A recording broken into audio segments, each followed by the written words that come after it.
son to play football, and I was like, let me try something different today. Let me go to another location.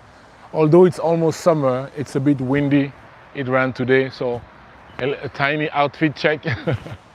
Look at me trying to be an influencer. Listen, I'm so glad to be here today, and today I want to talk about the way we use the past as a burden, the way we've been looking at the past as a burden instead of looking at the past as a necessary tool that we had to go through in order to remember who we are. You know, the other day I was arguing with my wife, and she opened the door so many times for me to be the type of man that I used to be, right? You know, when I go live in here, I'm going raw with you. You see what I mean? Pause. But you get what I meant. So she opened the door so many times, and when she was talking to me, I was sitting there looking at her, and I was like, wow. Now I can see how I used to be that man that would, you know, raise his voice at women with the only intention to crush them down. You see what I mean? I was like, wow, wow, wow. So I could see it almost from outside of myself, but I chose to say nothing. I chose to stay quiet. Well, what is also damaging in those cases is that even when you don't say what you want to say, the emotions are in you and they're like, let us get out, let us get out. But you know that if you say it, then you might break something. You might actually break one of the most beautiful things that ever happened in your life. And I'm so proud of myself that I kept, you know, my composure, that I stayed as the new man that I am. Because it doesn't matter how much you change, how deep you change, all those past versions, they are always there waiting. All your past versions, they are always there waiting for you to slip, to make a mistake, to say something or to do something that's gonna allow them to come. But the question is, if you allow yourself to be the person that you used to be, the person that you know deep down that you shouldn't have been in the first place, how is your life gonna be? You see what I mean? How is your life gonna be? So as my wife was talking to me in a way that I felt like wasn't the most respectful way, I could hear myself answering back. I could hear myself saying stuff that would be harmful to her, but I chose to say nothing. I chose to stay quiet because I was like, when everything is going to get back to normal, I will have the opportunity to speak to her. I will have the opportunity to say to her what I feel, what I think, without hurting her. Hey, Bon. Hey, Petra. Welcome here. So today I want to talk to you how we, men and women as well, we often look at the past as a burden. Oh, in the past, I used to drink so much alcohol, and now I'm ashamed because I used to be an alcoholic. Oh, in the past, I used to beat people up all the time because I was angry, and now that I changed, oh my God, how are people going to accept me? How am I going to be able to find a new lover or whatever because of the person that I used to be? Well, you had to be that person. You had to be that person to gain the wisdom that you have now. And sometimes just the fact that you are present in a room, just your presence, it's actually healing other people that are either on that same path or about to do that. So the fact that I am standing here every single day, I think this is day 8 or day 9 of the challenge. By the way, I'm going live 30 days on this YouTube channel. It's because I want to share with you that I used to be a man that was violent with women. I used to be a man that would speak so loud to women because I wanted to crush them. But the thing is, the environment in which I was raised, this is what I received. This is what I received. So unfortunately, I had to go through that and now realize, oh my God, this is really not okay. This is really not okay.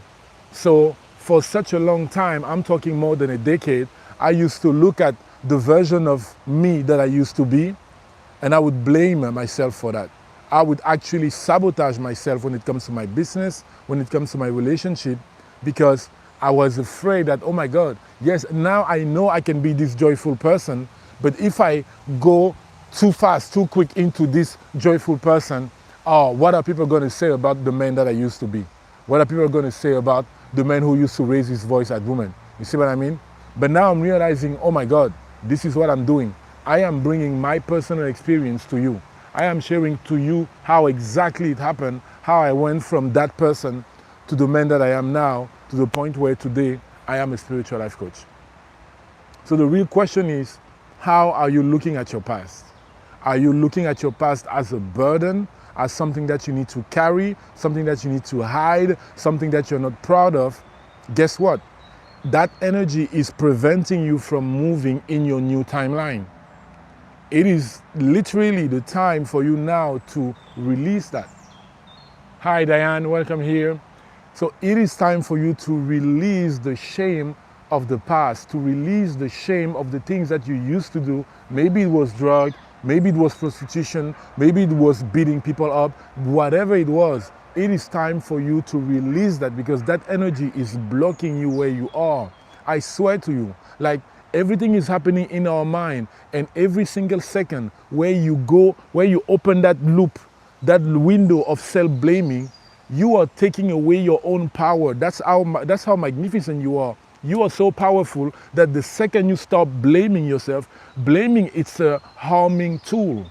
So when you blame yourself, you are harming yourself, you are diminishing yourself. Therefore, whatever you aspire to be, whatever you aspire to become, it doesn't matter how far you want to reach the stars and accomplish your goals, you will not get there because you've been shrinking yourself from the inside.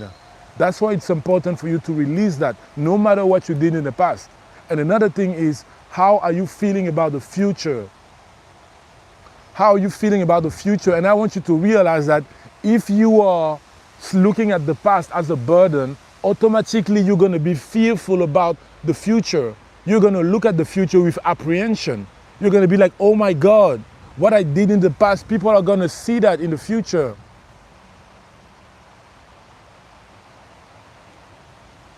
Okay, someone said that is right. Thank you, Diane.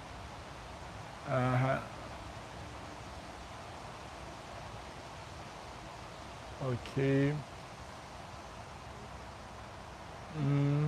Well, first of all, I would love for you, Gulbao, to tell me why you want me to say that sentence. I don't have an issue with that, but I would love to know why. So, what I was saying is, if you are looking at the past as a burden, automatically you're going to be fearful about the future. But how long are you going to stay in this position?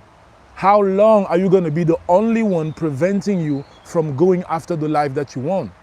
In my past relationship, I used to raise my voice so hard to the woman that I was with when I would feel insecure or whatever case may be. I would do that and when I would do that, I would feel powerful. I would feel like, oh, now I'm being respected.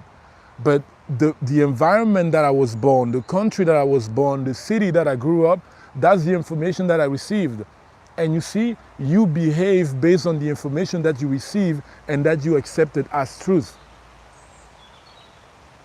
Okay? So that's the thing. Based on the information that you receive and that you accepted as truth, you cannot behave any differently. You really can't. You really can't. So now that you are being exposed to a new information, it is highly important for you to start soaking it up. Because the more you're going to understand that you create your life, the more you're going to understand that it is the thoughts that you entertain in your mind, it is the emotions that you entertain in your body, it is the words that you're using with people, it is the action that you're taking every single day. Those are the things that are creating your life. Nothing else. Nothing else. And in this case, the way you look at the past, it's like holding you, it's like you want to run, towards the future, but it's holding you back. It is holding you back. And then because you do that, the future can only be fearful. But think about this. How many things did you experience in the past 7 days that you're actually happy of, that you're like, oh, I'm so happy this thing came out my way. Oh, I'm so happy that I got the chance to experience this. And this is just the past 7 days. So what do you think is going to happen in the next 6 months, in the next 12 months, in the next 24 months?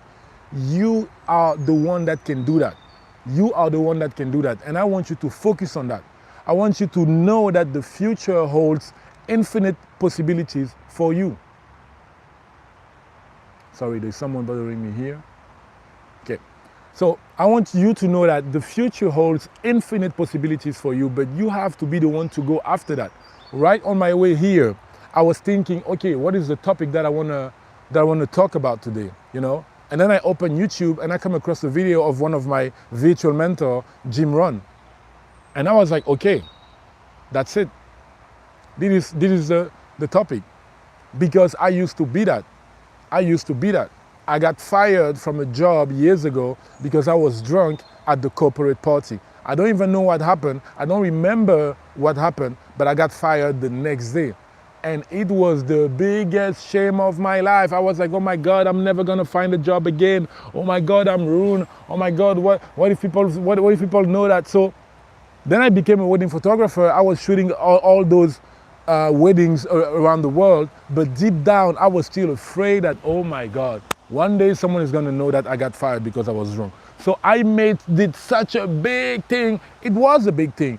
In that moment, it happened, and I had to take accountability, understand the cycle behind it, and make sure to break it. But you see, there is no way that I should hold myself behind like that. And that is the energy that I kept for years. And if I am showing here in front of you right now, it is because I got outside of that. You see what I mean? I really got out of that. And I want you to know that there is nothing that has the power to hold you behind without your consentment. That's how powerful you are. That's how beautiful you are. That's how magnificent you are. So do you see how past and future are connected? If you keep feeling fearful about the past, the future won't be the one that you expect. Now, if you feel called to work with me, you can actually check the link of the description of this video. You have the opportunity to book a free one-on-one call with me. So make sure to check the link and do that. And if you want to work with me for a longer period of time, well, DM me the word Spider-Man on Instagram. My Instagram is Inner Light Alignment. DM me the word Spider-Man and I will give you a great discount so that we can work together on a longer period, okay? Another thing that I want to talk with you today is the necessity for you to write down your goals. The necessity. It is necessary for your future self, for you, that you write down your goals today. It will serve you to write down your goals and to read them every single day as soon as you wake up and before you go to bed. As soon as you wake up and before you go to bed. It doesn't matter what your goals are. Just make sure to write them. I often have a card. I don't have it on me now. I'm going to write my 4, 5, 6 goals before bed. As soon as I wake up, I read them. And for the past few weeks, I had an alarm on my phone at 12:28 p.m. for me to meditate for 2 minutes. And the intention was for me to be in the present moment. Sometimes it was to visualize the future. But as of today, I changed that so that now, moving forward, for 2 minutes every day, what I'm going to do is I'm going to visualize my goals. I'm going to visualize my goals. I'm going to feel the feeling of my goals. Because this magnificent mind that you have all over your body and brain is like a target system. It is always looking at the target, aiming at the target. But if you are not consciously giving it a target, then it's going to choose something random. So I highly want you to write your goals today. You can put it on the background of your phone, whatever, but make it tangible. Take a pen and a paper and you write it there. Hey Sam, welcome here. My name is Brice. I'm a spiritual life coach based in Antwerp, Belgium. And today I'm in a park where I often come to play football with my son. And I just wanted to go live. The first 12 minutes of the call, I was talking about the importance of stopping to look at the past as a burden and be excited when thinking about the future. And now I am talking about the importance of writing your goals down. So make sure to do that. And yeah, you already know everything. I'm going to see you tomorrow in another life. Peace.